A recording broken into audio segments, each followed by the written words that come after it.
Ito talaga ang buhay ng caregiver. Ito talaga ang reality ng being a caregiver. Ay part 3 ng aking routine.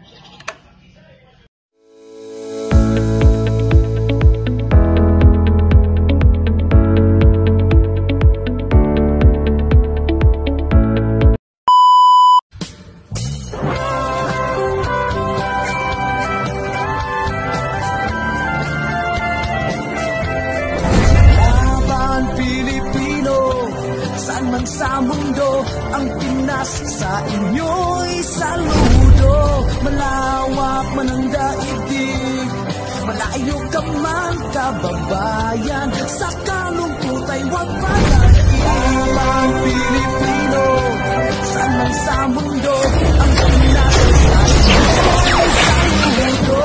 Malawak man ang daigdig, malayo ka man kababayan, sa kalungkot ay huwag padadaig.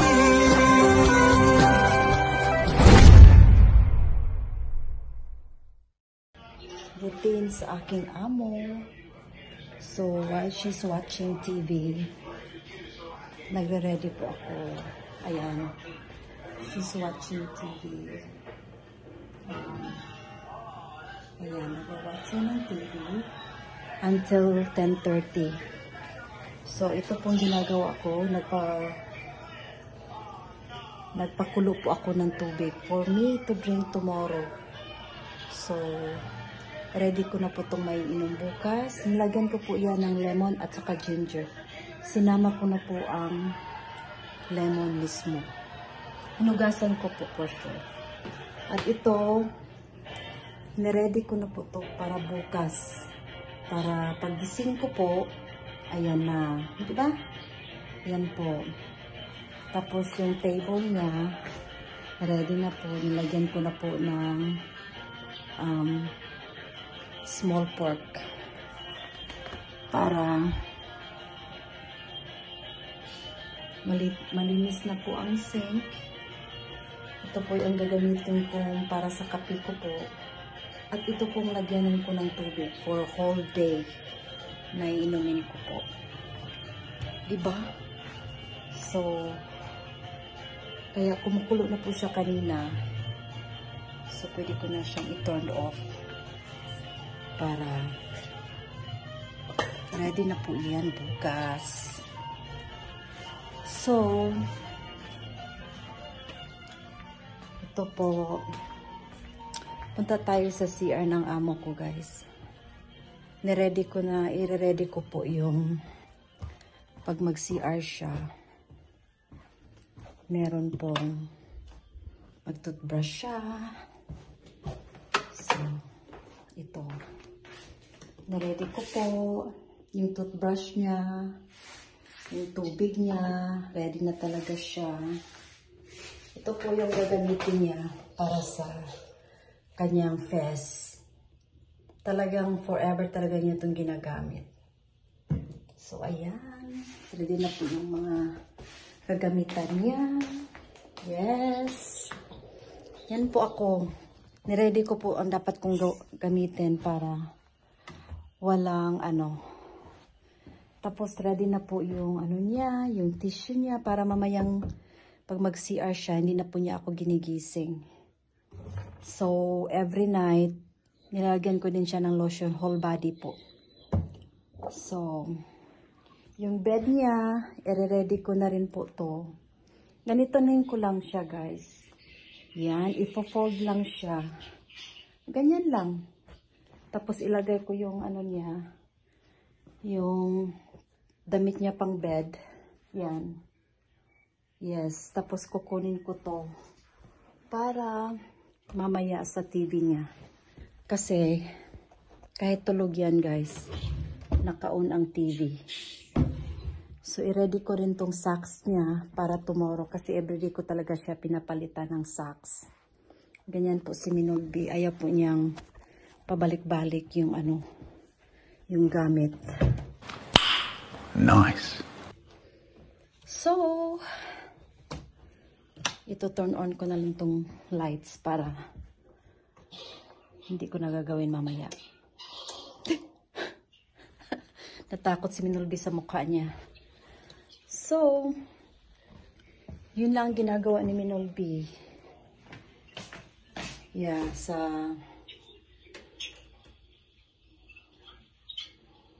So, ganyan po ako. I-ready ko talaga ang mga kagamitan para sa amo ko, sa sarili ko. Talagang everything is ready. Ayoko pong magmamadali. Ayoko po ng ganun. Tama! So, everything is prepared. Kahit yung inumin ng amo ko for breakfast, na-ready ko na po talaga. So ngayon, kasi nga naghihintay pa ako sa amo ko kasi 10:30 pa siya magtawag sa akin na she's ready for bed. So, hindi naman ako kakain. So, mag-brush na po ako ng teeth. Yes po, mag-brush na po ng teeth si Minolby.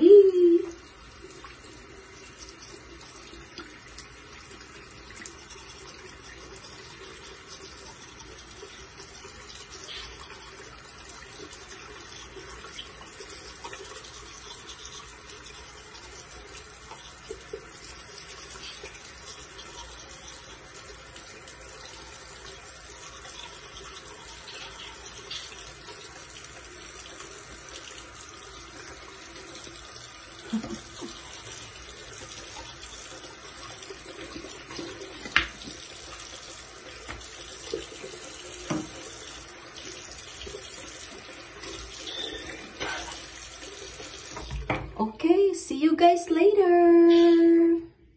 Naghihintay po ako sa amo ko, guys. Dito po ako nag-uupo, nagtingin sa mga YouTube or I'll be calling Philippines, sa mami ko, sa sister ko, at sa aking palalag na nandyan po sa cellphone kong isa. Sana all! Yan. So, yun lang. Tapos, tumawag ako sa pharmacy para mag-refill ng gamot ng amo ko, guys. So, ito po ang trabaho ni Minolby. Kaya super dependent na talaga ang mga anak sa akin. So, see ya! Kasi nga, 10:30 pa po mag-ready for bed ang amo ko po. So, umanda na naman po ang aking anxiety. So, i-relax ko muna po ang sarili ko. See you in a bit. Tapos na po siyang mag-CR. So, kukunin ko po siya. So, you finished? Yeah. Okay. So, tapos niyang mag-CR. Mag-washing siya sa kanyang hands. And then, do that.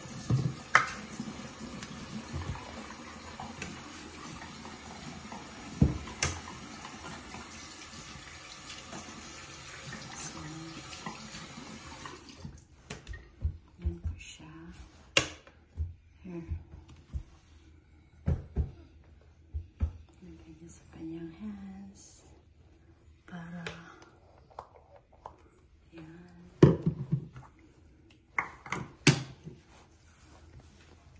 Ayan po siya, guys.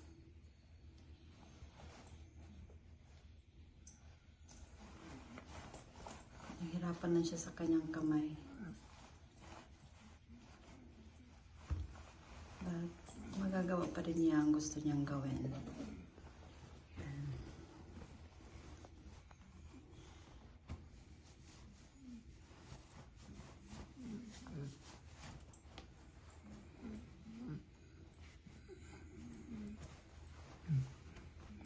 Panggabi po, na-routine po niya. Okay. Then we go. Just gonna brush your teeth right here. Okay. Kaya ganyan po ang routine namin gabi-gabi.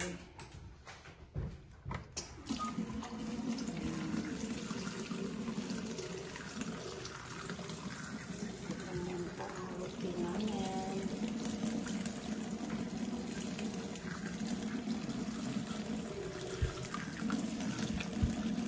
You're bending too much.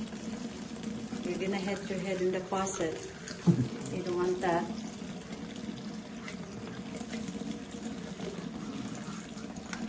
Mahirap talaga sa kondisyon niya, pero gusto pa rin niyang gawin yung mga routine niya.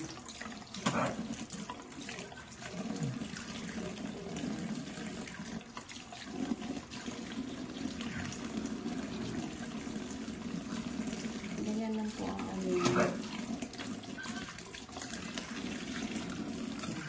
Ganyan lang po kami.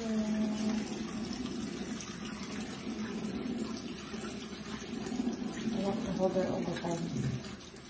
Kasi baka maano siya masama. Okay. Careful, careful. Kapag magwawash siya kanyang toothbrush, kasi rin yan. Ayan naman. Assist lang.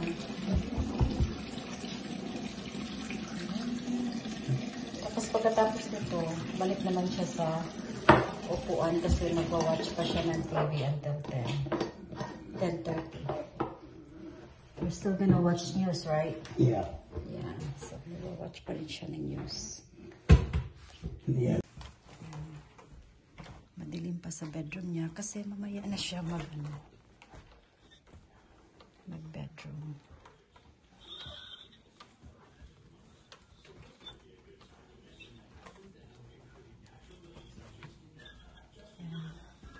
Ganito po kami lagi.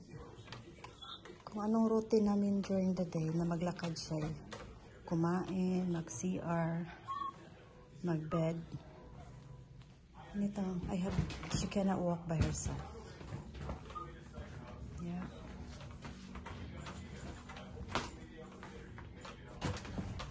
Take your time.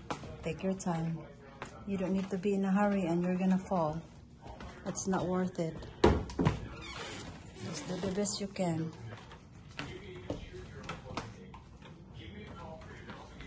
Ayan, nagpakulo ako ng tubig sa aking all day na iinumin bukas. Wala talaga nababago sa routine ko, guys. Ganito pa rin.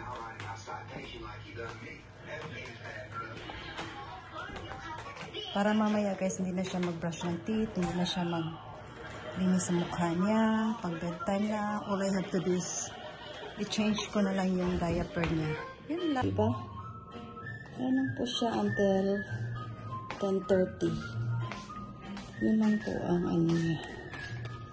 Gagawin niya until 10:30. So, ako naman, gagawin ko rin yung routine ko sa sarili ko. Diba sinabi ko sa inyo, guys, na ano, half nito is ito, coconut water, tapos yung canned water din ang half, tapos lagyan ko ng ano, ng allow salt para kasi kailangan ng sodium yung body niya, so they advise us na lagyan ng salt. Yan. Hindi naman masyadong marami. So,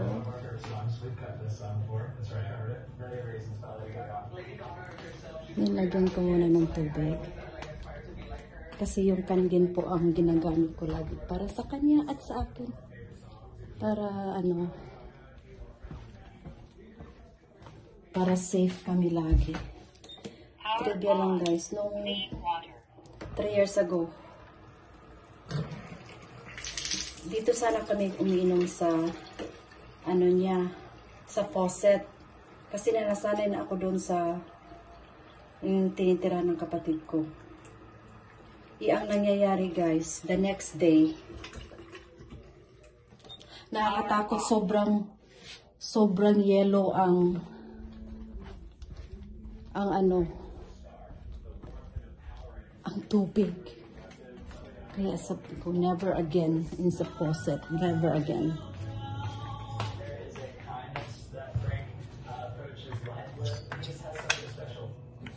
So, is ready for tomorrow para sa kanya. Ito sa akin. Yan po ang akin. Lemon with ginger. Ang tubig. So, bukas guys, ito po ang breakfast ko. One whole green apple at saka banana and then a little bit of oatmeal and milk. Ito na. My breakfast shake. Para healthy talaga si Minoldi. Wow! Sort of. Pero I lost weight guys. Ewan ko kung bakit ang laki ko sa video pero naglo-lose weight talaga si Minoldi. I can tell sa mga sinusuot ko po. What? I work so hard. Time skincare.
Diba, tapos na yung abo ko sa, ano niya, sa face, brushing her teeth. Ako na naman po. Itong ginagamit ko sa nighttime. Shishido. Product from Japan.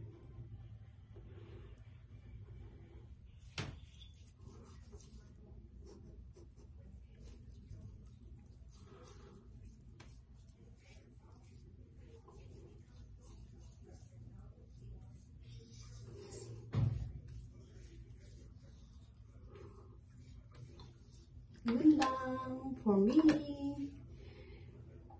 Guys, so bedtime na po ng amo ko. So, bigyan ko na po siya ng gamots para makatulog siya ng maayos. So, hi Pat! I'm gonna give you your medicine.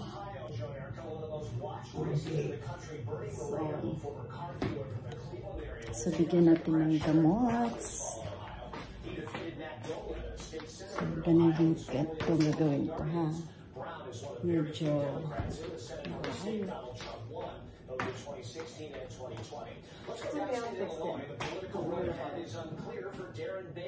You'll recall he took on Governor Pritzker in the last gubernatorial race here. This time, he was running for the most conservative congressional district in the state. And while it's not official, it does not look good for Bailey, who himself a Trump supporter, had Trump's endorsement in his bid for governor. This time, though, Trump endorsed Bailey's opponent, Mike Bost, in the Illinois 12th congressional district, who appears headed to victory. Closer to home, it's the race for Cook County State's Attorney and the Bring Chicago Home ballot measure that still have enough outstanding votes that we really can't make a call, and we'll be watching in the days ahead. Big story tonight was turnout, Chris, and not just who showed up and who didn't show up. Absolutely. It's a much older demographic showing up tonight, and I think we're seeing the repercussions of that. All right, Chris, so, kailangan kong i-charge yung phone dito. Kasi i-charge talaga siya. Pag ano. Yung buhok ko, ano na guys, kasi nakahiga po ako while waiting for her time sa bed niya. Yun talaga ang buhay. So, kinda sleepy. Pero, hindi pa tapos ang trabaho ni Minoldi.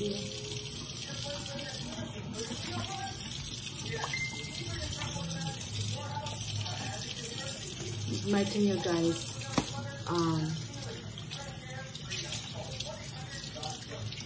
Talagang ano talaga yung trabaho ko. It's not a joke. Totoo yan. Pero nasanay na rin ako. So, i-get up ko muna siya. So, it's gonna rain? It's gonna rain? No. Snow? You're kidding me. Today starts spring.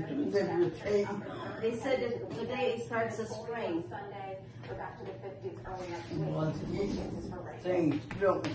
Holy cow.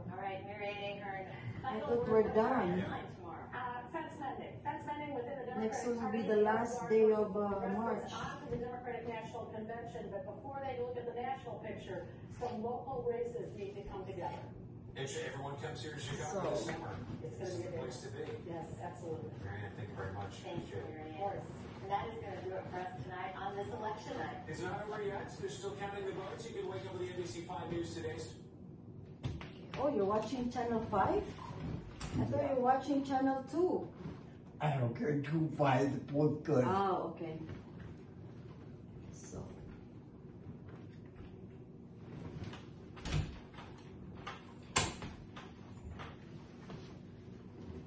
So take your time.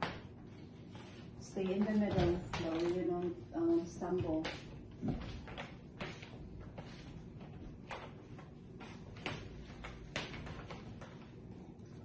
Hold on.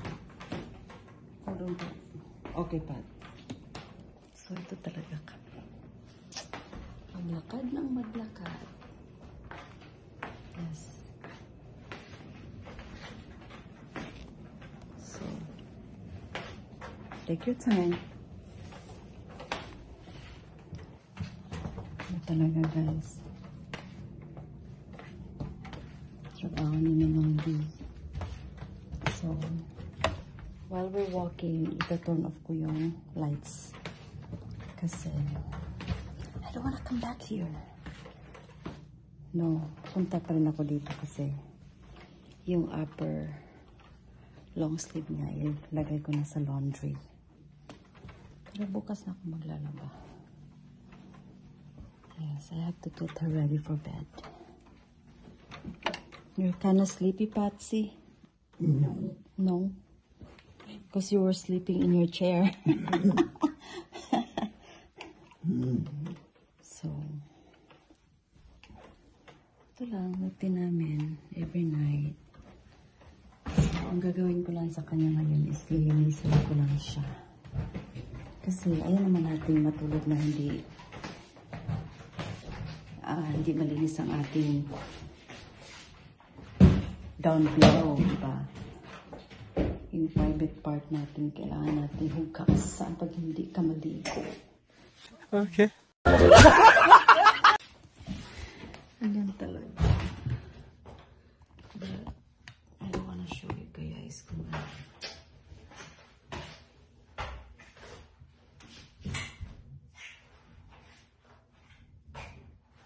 Oh, careful. You're gonna keep the garbage again. Yeah. That's gonna be a lot of noise. So you're good. Right now.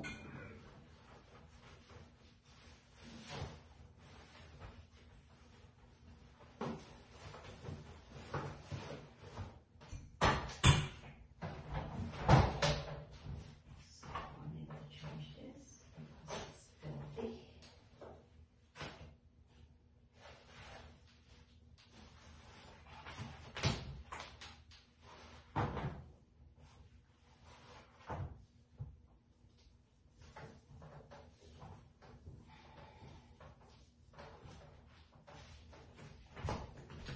So, yun lang. Teka muna, guys, ha?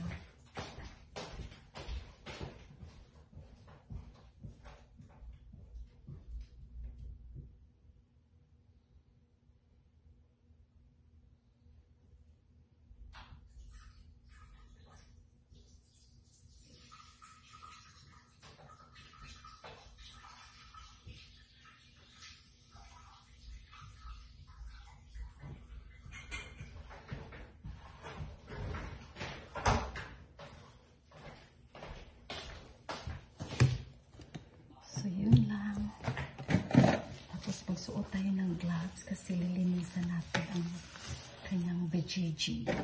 Yun ang tawag namin dito, vajayjay. So, hold on, okay? Just a minute.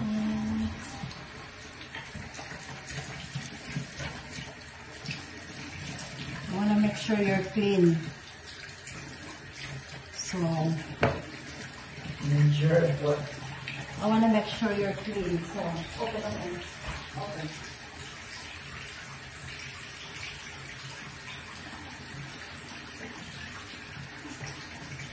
Linisan ko talaga siya, guys. Ayun naman natin yung amo natin mga mga guys. Ayan natin yung amo natin. So, open.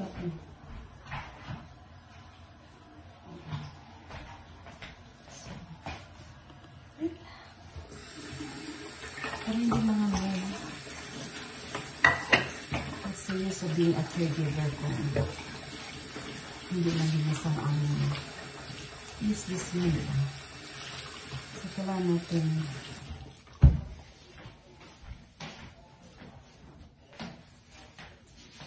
tayo nga maghugas, diba? So, how much more sila?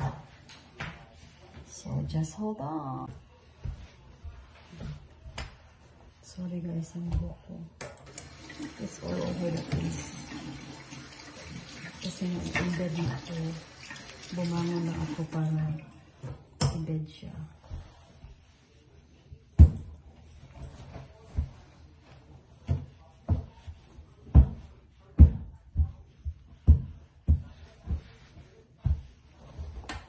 You ready? Yep. Okay, let's go. Ito po ang pinaka-last kong gawin at night.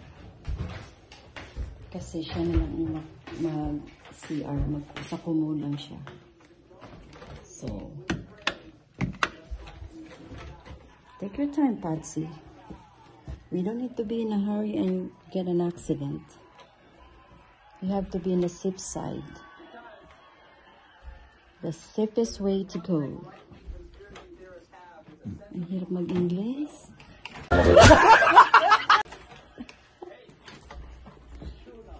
Closer to your pillow. Try. Okay, you're good. You're doing good. So, yan.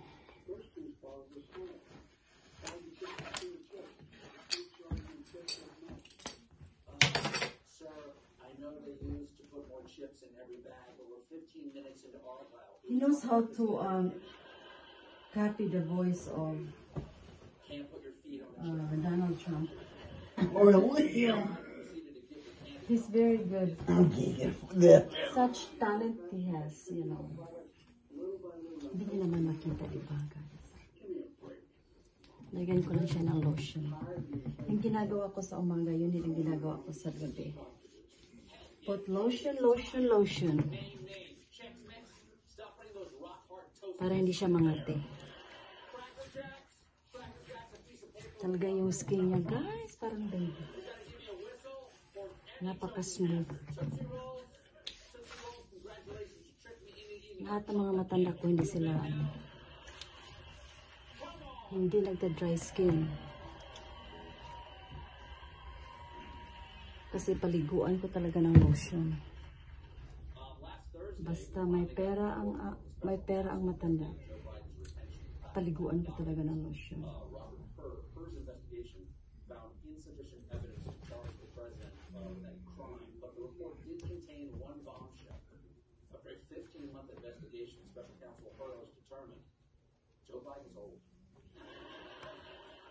So be careful coming into the commode, okay? Yep. Take your time. You don't need to be in a hurry. You know already your condition. You cannot move so fast. Yeah, that would be terrible. Hold on, because I have to give you eye drop. Oh, I forgot to get a box of Kleenex. Here's the thing, is that we fact-checked this last Thursday. It turns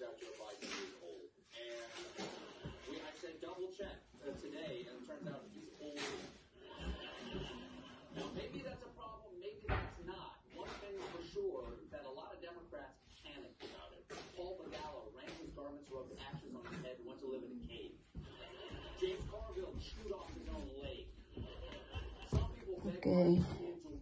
Here, sir. Public appearances. There you go, because under a harsh fluorescent bulb, Biden looks like this, but in natural life, he looks like this. Okay. So you'll be safe coming into the commode, okay? Okay. So dyan lang po siya mag-commode.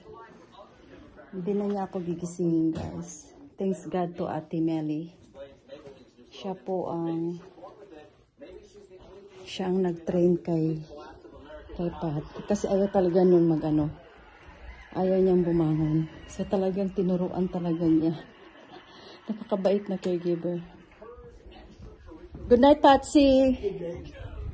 So, ako, i-on ko na lang to kasi nag-video tayo. Para hindi makita yung pagmumukha ko, guys. So, tapon ko lang dyan yung dirty clothes niya.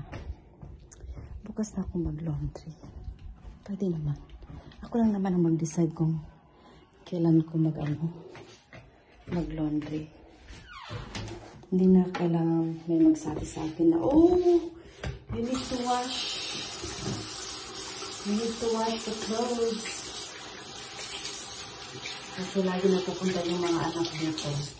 Yung mabait na anak. So, wala talaga siyang masabi. Kasi malinis. Every time magpunta dito, surprise talaga. Hindi talaga siya magsabi na, Mary, I'm coming. So, she knows that her mom is been taken care of. Kasi, wala siyang masabi sa akin. Kita niya nanay niya. Parang hindi tumatanda. 94 years old, di ba? So, di ba nakaka-proud pag may ginagawa kang maganda sa mga matanda. So, dito na po ako mag-outro kasi I'm gonna be heading to bed. Kasi nga, it's 10:47 p.m. So, it's time for me to rest. And I just want to say thank you. Thank you, Aljen, for editing my video. Thank you for encouraging me. And thank you for sa mga advice. Kasi nga, I've been having this anxiety attack. It's been 4 days now. Usually sa umaga, grabe talaga yung anxiety ko. Nilalabanan ko po, kaya nagre-release po ako. Pero ngayon, hindi ko talaga nakayanan kasi nag-grocery po ako in the afternoon. So, parang na rin, kapos na rin po ang ko. So, kaya thank you for all your support, everybody. Thank you for supporting my videos. Sana naintindihan nyo ang kalagayan ko ngayon. And, my whole family has been through so much, kaya din nagkaganito din ako kasi kahit problema nila, naging problema ko na rin. I'd rather na ako ang magka-problema kaysa sa kanila. So ngayon it's very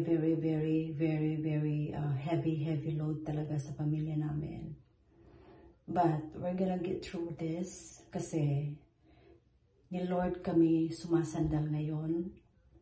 Hindi namin control what's gonna be tomorrow, the next day, and the next day. I've been asking God specific talaga na sana matapos na para makabalik na sa normal ang buhay ng kapatid ko at ang pamilya niya.